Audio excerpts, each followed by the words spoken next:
Assalamualaikum warahmatullahi wabarakatuh. Shalom, Om Swastiastu, Namo Buddhaya. Salam sejahtera untuk kita semua. Perkenalkan, saya Leon Maulana selaku moderator, ditemani oleh rekan berpikir saya. Ada Pak Kaleb, kita dari Star News Indonesia. Ya, hari ini kita juga menghadirkan narasumber yang sangat berkompetensi di bidangnya. Ada Purnawirawan Alfons Lomau selaku penyidik senior. Pada pertemuan kali ini dan diskusi hari ini, kita akan membahas terkait dengan perkara yang sedang hangat, kasus yang sedang hangat, yaitu adanya dugaan tindak pidana yang dilakukan oleh Lukas NMB, yang mana diduga beliau telah menerima gratifikasi senilai 1 miliar. Nah, isu ini kemudian menjadi hangat ketika Menteri Polhukam Pak Mahfud MD menyatakan total kerugian yang telah negara alami atas gratifikasi ini adalah kurang lebih 1.000 triliun, maaf. Nah, yang mana kemudian data dan informasi yang disampaikan oleh Mahfud tersebut menjadi suatu pertanyaan besar. Apakah Menteri Polhukam dapat mendeklarasikan kerugian keuangan negara tersebut, dan apakah memang wewenangnya untuk menyatakan bahwa Lukas NMB selaku orang yang diduga yang saat ini sudah terjadikan tersangka, rekeningnya dapat diblokir dan juga menerima gratifikasi tersebut. Mungkin panjang lebarnya akan kita diskusikan tanya jawab dengan Bapak Alfons Lomau.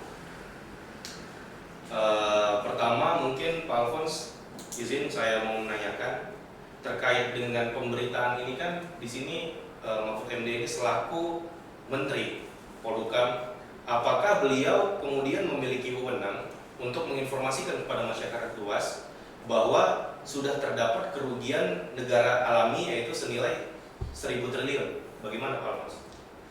Jadi sebagai seorang pejabat penyelenggara negara, Pak Mahfud dalam hal ini boleh-boleh saja omong sesuatu kerugian keuangan negara sejauh apa yang dia sampaikan tersebut berangkat dari data, di mana kalau omong tentang kerugian keuangan negara, Undang-Undang Pemberantasan Korupsi mengamanatkan yang memang punya kewenangan memang declare itu hanyalah Badan Pemeriksa Keuangan, dan kerugian keuangan negara tersebut itu harus secara nyata, harus secara jelas sebagaimana putusan Mahkamah Konstitusi, karena pada Undang-Undang Korupsi yang terdahulu dinyatakan sebagai dapat menimbulkan kerugian negara. Artinya kerugian tersebut belum nyata, tapi oleh Mahkamah Konstitusi memberikan keputusan lebih mutakhir, yaitu kerugian negara tersebut harus nyata dan pasti. Dengan demikian bukan lagi sebuah potensi kerugian, tapi kerugian yang nyata. Nah, dengan demikian kalau Pak Mahfud menyatakan suatu, seharusnya Pak Mahfud dapat mempertanggungjawabkan data kerugian negara tersebut berangkat dari hasil pemeriksaan BPK melalui audit investigasi harusnya. Oh, begitu, baik. Berarti penyidik juga dalam melakukan ketersangkaan terhadap seseorang atas suatu tindak pidana, kan ada proses penyelidikan dan penyidikan ya Pak ya? Ya. Nah, apakah bisa langsung lompat ke tahap penyidikan bahwa dia tersangka, sedangkan belum terdapat pemeriksaan terhadap Lukas tersebut dan juga belum ada pemeriksaan temuan BPK ya Pak? Sebuah proses pembuktian perkara pidana itu melalui 2 tahap secara mendasar, yaitu tahap pertama penyelidikan. Dalam tahap penyelidikan ini yaitu setiap kegiatan mengumpulkan berbagai data informasi termasuk analisis dokumen untuk menemukan ada tidaknya tindak pidana. Tindak pidana tersebut terindikasi apabila terbukti adanya kerugian keuangan negara hasil analisis dokumen. Dengan demikian apabila kerugian keuangan negara yang ditemukan di dalam hasil penyelidikan tersebut belum ditemukan, maka adalah sebuah keanehan bila tiba-tiba orang melonjak pada ketersangkaan, karena ketersangkaan adalah kesimpulan daripada tahap lanjutan penyelidikan dan tahap penyidikan. Jadi kalau pada tahap penyelidikan itu menemukan adanya tindak pidana, sedangkan setelah adanya tindak pidana itu dengan bukti yang cukup, barulah dinaikkan ke tahap penyidikan untuk menemukan ada tidaknya ketersangkaan. Dalam hal ini ketersangkaan seorang Lukas NMB telah melewati tahap penyidikan seharusnya. Menjadi sangat menarik nih Pak. Jadi walaupun pihak yang ditersangkakan kemudian sudah dijadikan tersangka padahal belum dilakukan pemeriksaan, kenyataannya pada praktiknya memang bisa seperti itu atau bagaimana? Karena kan ini belum diperiksa tapi sudah dijadikan tersangka. Ya, sebenarnya menetapkan ketersangkaan boleh saja, bisa saja terjadi tanpa diperiksa seorang diduga sebagai tersangka apabila ada bukti permulaan yang cukup, yaitu misalnya saja hasil analisis dokumen. dan ada keterangan-keterangan lain yang mendukung dan berkesesuaian. Karena dalam hukum acara dikategorikan tersangka yaitu apabila ditemukan bukti permulaan yang cukup maka dapat ditetapkan ketersangkaan seseorang. Jadi tidak mengamanatkan bahwa yang ditersangkakan harus diperiksa lebih dahulu atau tidak, itu tidak secara limitatif ditentukan, tapi ketersangkaan didefinisikan sebagaimana yang saya katakan tadi. Ini kan sangat jadi amat menarik karena yang melakukan korupsi, dugaan korupsi tersebut adalah gubernur gitu ya Pak ya. Nah kemudian di SEMA nomor 4 tahun 2016 sendiri sebenarnya sudah diatur BPK itu adalah sebagai instansi satu-satunya yang dapat mendeklar ada tidaknya kerugian keuangan negara. Seperti yang Bapak bilang sampai saat ini belum ada nih temuan BPK. Nah karena ini sangat menarik terkait dengan kerugian keuangan negara, apakah ketika badan yang BPK sebagai badan satu-satunya yang punya wewenang belum mengeluarkan ibaratnya pemberitahuan atau pernyataan terdapat keuangan negara, tapi sudah ada menteri yang memberitahukan dan juga kemudian prosesnya sudah pada tahap penyidikan. Apakah hal ini wajar terjadi atau memang dalam kasus-kasus tertentu saja ini baru terjadi, Pak? Ya, ini menurut saya dalam kasus tertentu dan sangat menarik apa yang harus kita amati dalam praktik negara hukum ya, karena semua aparat penyelenggara negara dalam negara hukum menjalankan perannya sesuai dengan aturan perundang-undangan yang berlaku. Sedangkan kalau toh menetapkan ketersangkaan itu karena ada kerugian keuangan negara melalui tahap audit investigasi atau audit dan ketentuan tertentu yang salah satunya audit investigasi. Nah, dalam audit ini ada dikenal dengan bahasa komunikasi audit. Dalam komunikasi audit ini dikenal juga dengan istilah asas asersi. Apabila asas asersi ini tidak terpenuhi, maka hasil auditnya tersebut dapat dinyatakan cacat sebagaimana yang sering dinyatakan oleh salah seorang pakar hukum soal akuntansi ya, karena asas asersi ini artinya seseorang auditor dan audite setelah menemukan berbagai data dan dokumen yang ada, dia harus melakukan verifikasi terhadap sumber yang diaudit untuk mencocokkan sejauh mana data ini telah tervalidasi secara tepat atau ada alasan-alasan pembenar lainnya, demikian. Jadi bisa dikatakan bahwa kasus ini akan proper apabila sudah ada hasil temuan dahulu dari BPK ya Pak ya? Seharusnya itu, walaupun memang ada ketentuan juga ataupun ada penjelasan bahwa audit tidak harus hanya BPK, iya. Boleh oleh badan-badan lain, tetapi proses-proses audit tersebut harus taat azas ya, dan saya katakan tadi asas asersinya harus terpenuhi. Dengan demikian nanti secara hukum tergantung hakim bagaimana hakim memperlakukan keterangan audit tersebut, tetapi SEMA menyatakan seperti itu, demikian. Mungkin selanjutnya dari rekan saya, Pak Kaleb. Ya, saya ingin menanyakannya dari kasus yang sangat menarik ini. Sebenarnya siapakah instansi yang berwenang untuk menghitung kerugian negara? Undang-undang Komisi Anti Korupsi mengamanatkan secara jelas di sana Badan Pemeriksa Keuangan adalah badan yang diberikan legalitas oleh negara untuk menghitung kerugian keuangan negara. Karena di sana oleh BPK itu ada audit keuangan, audit kinerja, dan audit untuk keperluan tertentu atau khusus. Nah, audit keperluan tertentu ini yang terbagi audit keuangan maupun audit investigasi, demikian. Dan berikutnya, bagaimanakah hasil temuan BPK terhadap dana Otsus Papua saat ini? Sesuai dengan data daripada Undang-Undang APBN, Kementerian Keuangan, Otsus sampai saat ini dari tahun 2002 2021 itu totalnya 138 triliun. Nah, itu yang agak aneh karena bagaimana seorang Menko Polhukam menyatakan bahwa dana Otsus 1.000 triliun lebih telah digelontorkan ke pemerintah Irian Papua. Nah, ini apabila pernyataan tersebut tidak berdasarkan data berbahaya karena sebagai seorang pejabat publik dan bisa juga terkena undang-undang ITE di mana menyebarkan berita yang tidak sesuai dengan kebenaran atau tidak sesuai dengan fakta. Karena dari data keuangan kan kelihatan baik dalam data dari Kementerian Dalam Negeri, data Kementerian Keuangan di Undang-Undang APBN itu kan kelihatan yang jelas angka-angka berapa besar biaya biaya Otsus dan dana tambahan infrastruktur yang telah digelontorkan ke Papua. Begitu. Begitu Pak. Yang berikutnya saya ingin menanyakan itu, apakah sudah ada temuan dari BPK atas adanya dugaan kerugian keuangan negara?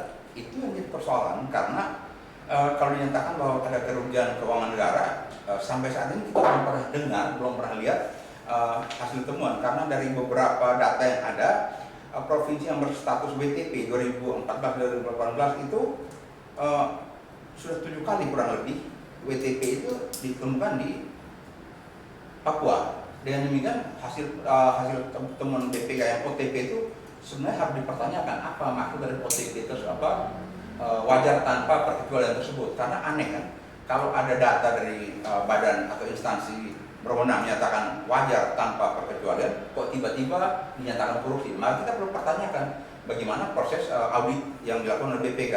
Apakah BPK ini juga perlu diinvestigasi? Jangan sampai ini BPK ada permainan. Bagaimana sebuah hasil laporan yang WTP ataupun tanpa syarat dan sebagainya itu dihasilkan mungkin saja melalui hal-hal yang tidak sesuai dengan ketentuan. Nah ini harus perlu juga diinvestigasi lebih jauh. Baik Pak, saya satu pertanyaan lagi Pak ya. Apakah wajar apabila penyidik menyatakan ketersangkaan, sedangkan belum terdapat hasil dari BPK yang menyatakan kerugian keuangan negara? Di sini letak profesionalitas dari penyidik, baik penyidik di berbagai organisasi, entah itu di kepolisian, di kejaksaan maupun di KPK. Karena undang-undang dipakai oleh penyidik dalam mengungkap perkara itu hukum acara pidana.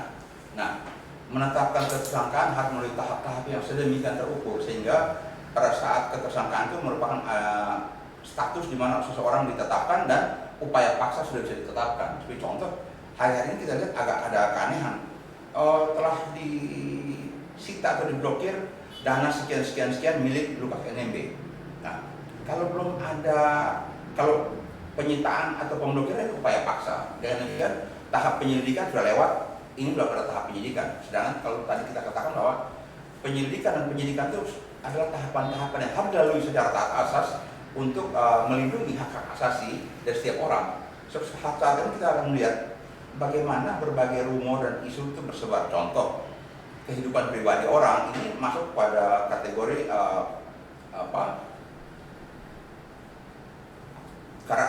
penyerangan terhadap karakter individu atau kehormatan orang diserang. Karena ngapain dipersoalkan dia main judi di mana-mana? Ini bukan hukum agama yang kita tetapkan, hukum pidana, ya kan? Atau dia pergi naik pesawat jet dan sebagainya. Cari dulu kerugian keuangan negara di mana, kan? Jadi jangan gerasa gerusu menetapkan dan rumor-rumor seperti itu diangkat untuk menyerang kepribadian seseorang. Ini kan tidak fair ataupun tidak patut ataupun tidak proporsional. LSM macam apa sih yang cari-cari? Dia sudah kayak paparazzi, ngintai orang kemana-mana. Nanti si NMB pakai kolor warna apa dan dipersoalkan. Loh, kenapa orang seperti NMB pakai kolor ini? Itu hak pribadi dia. Kecuali setelah ditemukan ada tindak pidana dan ditemukan bahwa dia itu melanggar ketentuan, silakan. Tapi jangan juga belum apa-apa kita udah kerangking dulu ya, nanti udah cari. Bukti permulaan ada 1 miliar, kan aneh nih. Kalau mau tangkap, mau tahan, mau panggil orang sebagai tersangka, bukan bukti permulaan itu yang dipersoalkan. Lengkapi alat bukti supaya terpenuhi unsur pidana. Karena kalau kita dengar gratifikasi atau ada juga istilah suap dan sebagainya, pasal induk dari korupsi itu adalah pasal 2 dan pasal 3 di Undang-Undang Pidana Korupsi. Kalau di pasal 2 itu karena salahnya itu apa? Dia manipulasi ini itu, terima gratifikasi dan sebagainya. Yang kerugian keuangan negara salah satu unsur penting harus dibuktikan. Kerugian keuangan dan atau perekonomian negara. Dia karena salahnya di pasal 2 di mana ancamannya lebih tinggi. Sedang di pasal 3 ada penyalahgunaan wewenang. Kedua pasal ini mirip, tapi satu karena salahnya, ya itu dalam istilah pidana itu wajar klub. Sedangkan di dalam pasal 3 menyalahgunakan kewenangan. Kewenangan apa yang dia salah gunakan? Nah, ancamannya lebih ringan. Nah, ini pun harus dibuktikan karena di pasal 3 itu kalau kewenangan itu ada kewenangan arbitrase, kewenangan delegasi dan sebagainya, maka dia bisa juga diproses lewat sebuah proses hukum administrasi negara di PT UN misalnya. Nah, sedangkan kalau dia karena salahnya itu bisa langsung ke arah pidana. Nah, sedangkan undang-undang korupsi ini mengamanatkan ada 3 instrumen yang bisa dipakai. Pertama, instrumen hukum administrasi negara, di mana dia dipersoalkan menyalahi wewenang. Kedua, instrumen perdata, bisa gugatan ganti rugi karena negara tidak perlu menghukum orang kalau memang gugatan ganti rugi ini sebagaimana yang pengganti komisioner KPK omongan. Kenapa tidak memiskinkan dia atau ganti rugi itu ditekankan agar para pelaku korupsi ini bertobat karena uang hasil korupsi itu habis diambil oleh negara. Karena seperti sekarang kita lihat bahwa berbagai pelaku sudah ribuan orang masuk penjara mungkin dengan korupsi, tapi mereka keluar dengan santai-santai karena uang hasil korupsi tersebut masih bisa dinikmati. Nah, ketiga, apabila sanksi administrasi, sanksi perdata ini tidak memenuhi rasa keadilan, ultimum remedium seperti kata dari Profesor Edi Hirez, instrumen pidana yang ditentukan. Jadi jangan pagi-pagi udah kejar dia ke pidana. Negara tidak punya manfaat optimal untuk membalas dendam orang harus di penjara. Manfaat optimalnya kerugian keuangan negara kembali, dan dengan uang yang kembali tersebut negara bisa membangun berbagai kegiatan. Nah, sikap hukum seperti ini harus dipahami oleh berbagai instansi penegak hukum. Jangan sangat bernafsu untuk mengkerangkeng orang, atau memang jangan sampai mengkerangkeng orang ini untuk tujuan-tujuan tertentu. Mungkin saja ada tujuan politis, ada tujuan-tujuan mencari keuntungan atau kepentingan lain. Ini yang perlu kita pertimbangkan bersama atau perlu kita perjuangkan bersama agar kita setuju korupsi berantas. Kita korupsi, kita perangi korupsi, tapi cara-cara memerangi korupsi itu harus sesuai dengan ketentuan-ketentuan hukum yang berlaku. Jangan karena selera sendiri, kemauan sendiri, ataupun kepentingan politik yang ingin dikedepankan sehingga mengorbankan kepentingan negara atau kepentingan yang besar. Demikian. Baik, Pak. Terima kasih. Menjadi menarik Pak kalau misalnya dikaitkan dengan individu pribadi. Ini saya mau coba kaitkan dengan jabatan. Karena kan total kerugian yang dinyatakan oleh Pak Mahfud sendiri atas adanya dugaan itu kan sejak 2002 sampai dengan 2022. Nah, ini kan dari 2002 ke 2022 bukan satu jabatan, ada beberapa jabatan. Pada saat itu sebagai wakil bupati, kemudian jadi bupati, gubernur, terus jadi gubernur. Nah, kemudian yang menjadi pertanyaan mendasar adalah apakah terhadap jabatan-jabatan tersebut bisa ditarik menjadi satu kesatuan ketersangkaan, atau harus dilihat pada saat dia menjabat sebagai apa, di tahun berapa dia melakukan tindak pidana. Bagaimana itu Pak kira-kira? Ya, ini yang kita kenal dalam konstruksi hukum pidana adalah khusus baik realis maupun idealis, perbuatan yang berkelanjutan. Karena selain itu kan kita mengenal ada tempus delicti, kapan waktu terjadinya sebuah tindak pidana. Nah, apa yang dinyatakan oleh Pak Mahfud seolah ingin menggebyah-uyah dari tahun sekian ke tahun sekian, sedangkan si seorang NMB ini kan pada 2008 dan 2001 kan di puncak jaya sebagai wakil bupati. Kemudian pada 2007 Juni sampai 2012 itu bupati. Kemudian nanti 2013 dan 2018 itu gubernur Papua.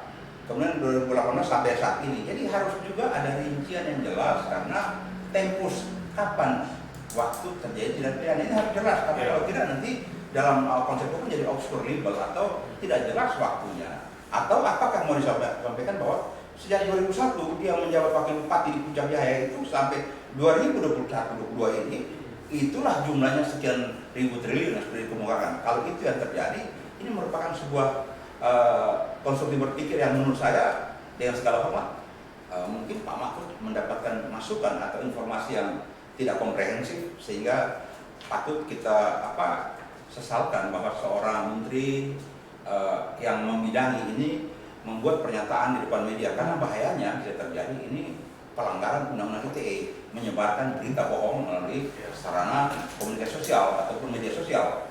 Kita sangat prihatin karena jangan sampai para pembantu beliau ini karena begitu bernafsunya untuk mentersangka seorang, maka semua informasi apapun dimasukkan ke dalam keranjang sampah yang akhirnya disampaikan kepada publik secara itu yang menurut kami ini adalah informasi yang kurang dapat dipertanggungjawabkan secara hukum, karena tidak memiliki nilai pembuktian secara hukum, karena tidak mengandung kepastian berita ini dari mana datangnya. Demikian. Berarti harus dilihat ya Pak ya, penyidik juga memiliki tanggung jawab untuk menarik sebab akibatnya. Jadi pada saat dia menjabat sebagai apa seperti itu Pak ya. Disitulah letak profesionalisme daripada para penyidik.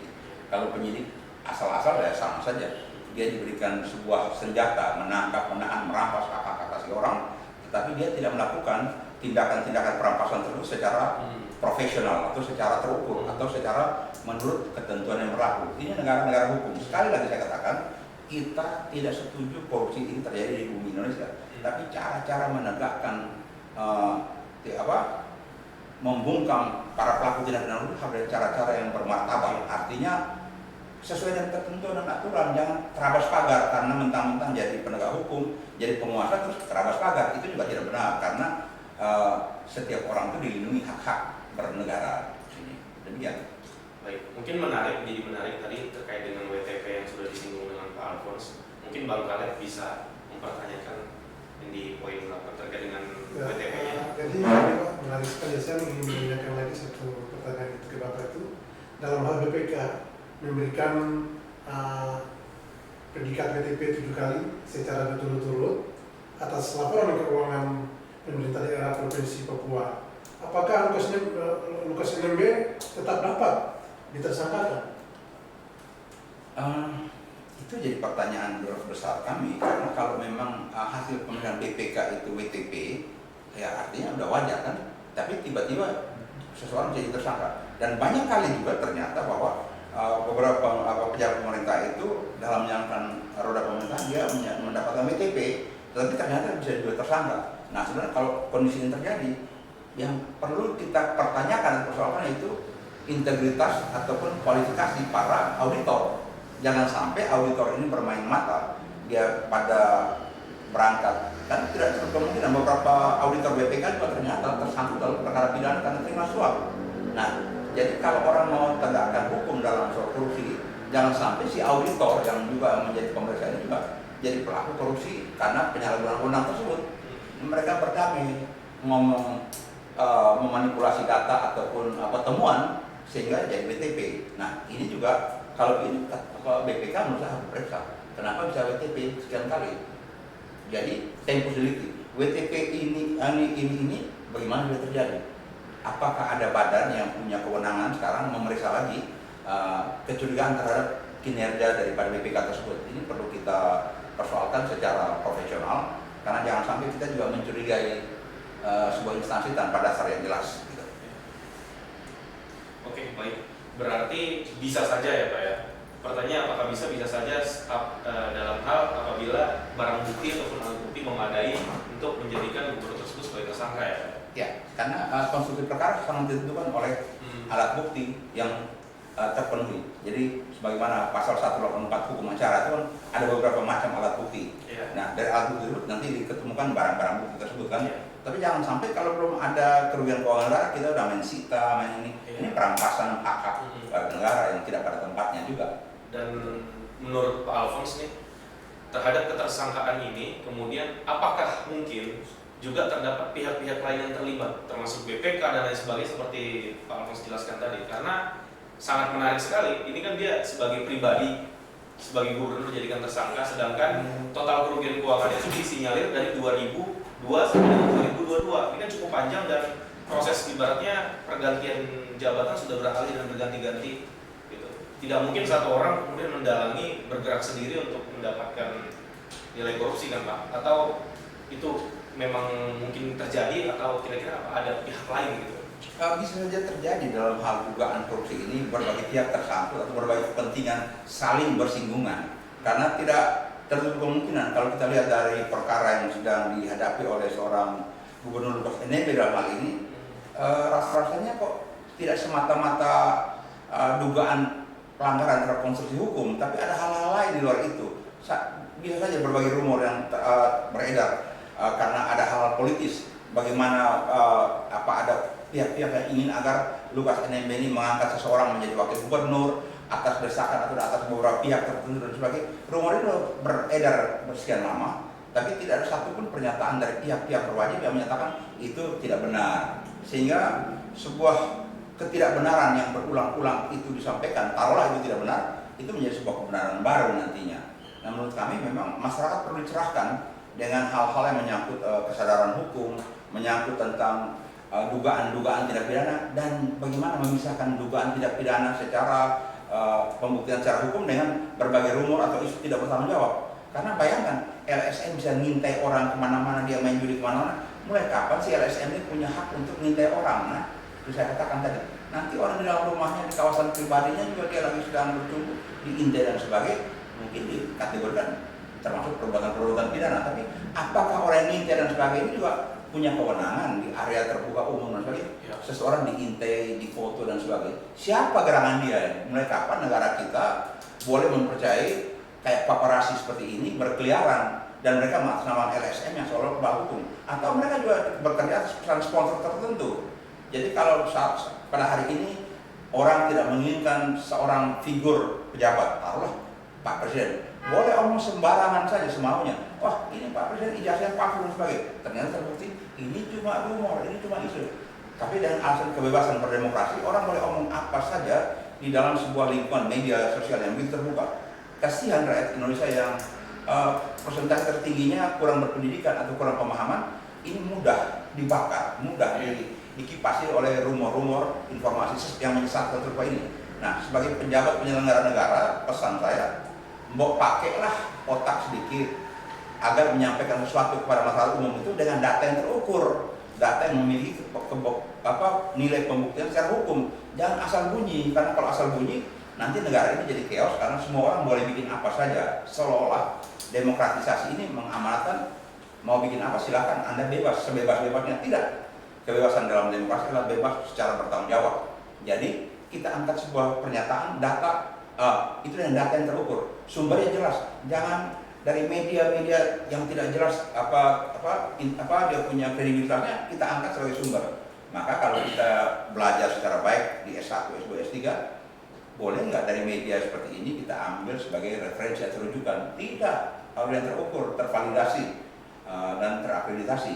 Nah, ini mungkin perlu ada pembelajaran. Kita semua sebagai warga masyarakat ingin mengedukasi masyarakat agar dalam negara hukum kita sadar hukum, taat hukum, dan ngomong sesuai dengan fakta. Demikian, saya kira. Ya, baik. Dari Pak Khaled, ada yang tidak ditanyakan? Sudah cukup. Mungkin kalau dari saya pertanyaan terakhir Pak, ini sangat menarik juga. Ketika seseorang menjabat di suatu jabatan tertentu dan kemudian dia punya uang pribadi, yang mana uang pribadinya itu tidak ada kaitannya dengan keuangan negara, kemudian uang itu dijadikan suatu bisnis dan lain sebagainya, dan kemudian digunakan oleh pribadi itu tersebut, apakah kemudian itu dilarang untuk digunakan, atau misalnya terbukti dia telah melakukan tindakan, contohnya kutipnya tanda kutip kan diduga terdapat judi, dan kemudian judinya ternyata bukan keuangan negara, melainkan uang pribadi, apakah itu tetap bisa dipersalahkan sebagai bentuk gratifikasi atau sebagai tindak pidana yang lain yang beda Pak? Kita selalu menganut asas legalitas pasal 1 ayat 1 KUHP. Apabila sebuah perbuatan itu tidak diatur dalam aturan perundang-undangan, maka tidak bisa kita nyatakan dijadikan sanksi terhadap perbuatan tersebut kan. Bahasa Latin yang terkenal itu semua orang hukum tahu itu. Ya, jadi jangan sampai tidak diatur sebuah perbuatan ini merupakan norma, ada larangan enggak, yang ada sanksi enggak. Kalau norma tidak ada sanksi dan tidak diatur dalam aturan perundang-undangan, jangan ngawur dong kita salahkan orang untuk sesuatu yang tidak diatur. Nah, inilah konsepsi negara hukum, itu di situ kepastian hukum. Jadi kita hanya bisa mempersalahkan. Dia punya uang 1.000 triliun, 100 miliar dan sebagainya. Silakan Anda buktikan bahwa Anda memang telah melakukan penyalahgunaan wewenang ataupun karena perbuatan melawan hukumnya itu dapat duit tersebut kan. Nah, beban pembuktian itu kalau nanti dikenakan undang-undang pencucian uang, setelah ada predikat crime-nya, maka dia harus pembuktian terbalik. Tapi kalau selama belum ada predikat crime-nya, jangan kita curiga dengan orang. Di Indonesia ini kalau kita mau curiga semua orang, semua pejabat pegawai negeri itu harus dicurigai. Karena kalau gajinya 5-6 juta, tapi cara hidup tiap hari berfoya-foya, istrinya pakai tas mewah, suaminya ke kantor dengan beberapa mobil, anaknya dengan mobil. Ya seperti apa yang pernah dikatakan oleh seorang pejabat di DKI. Kalau mau periksa orang korupsi di Indonesia ini, semua pejabat penyelenggara negara suruh dia buktikan deh dari mana dia punya keberadaan hidup sehari-hari itu. Kalau ternyata pengeluarannya lebih besar daripada pendapatan, suruh dia jelaskan dari mana pendapatan tersebut. Atau kalau ada pejabat harus punya laporan hasil kekayaan, itu ada sanksi tegas. Dia punya kekayaan tiba-tiba naik sekian miliar atau sekian puluh miliar, sedangkan pendapatan dikurangi dengan pengeluaran sebenarnya tiap bulan adanya cuma 1 juta 2 juta. Karena kalau kita boleh lihat ya, seorang pegawai negeri rata-rata 34-35 tahun mengabdi. Kalau tiap bulan rata-rata 3 juta dia nabung, dia paling tinggi 1 miliar, hebat sekali dia kalau memang bisa punya 1 miliar. Tapi nyatanya apa semua pegawai negeri ini? punya rumah lah, punya mobil beberapa biji lah, anaknya juga bisa pakai mobil masing-masing. Dari mana sebenarnya kalau kita mau jujur di dalam bernegara hukum ini? Tapi memang semuanya kita kan ada faktor permisif. Ya udahlah, selama dia tidak merugikan secara pribadi, kita pura-pura bodoh. Walaupun memang tidak bodoh, tapi kalau cari kesalahan orang, pintar kelihatannya. Ini harus ada fairness dalam hal menjudgment sebuah perbuatan hukum, begitu kira-kira. Baik, mungkin bincang kita sampai dengan saat ini, poin inti yang bisa kita ambil adalah jangan langsung menjustifikasi orang itu salah atau tidak, karena balik lagi semua orang di hadapan hukum sama, perlu mendapatkan pendampingan dari pengacara untuk memperoleh keadilan, kebermanfaatan, dan juga dalam hal Lukas NMB ini ya kita kawal, kita ikuti beritanya, semoga dapat ibaratnya dilakukan proses penanganan dengan semaksimal mungkin, dan juga semoga dalam waktu dekat akan ada hasil BPK ya Pak ya? Ya. BPK atas kerugian keuangan negara, karena ini kan berkaitan dengan korupsi yang mana negara dirugikan. Mungkin itu saja dari kita ya Pak Khaled ya, dari Start News Indonesia. Kita pamit undur diri. Alphonse, terima kasih banyak. Selamat siang. Sama-sama. Selamat siang. Selamat siang.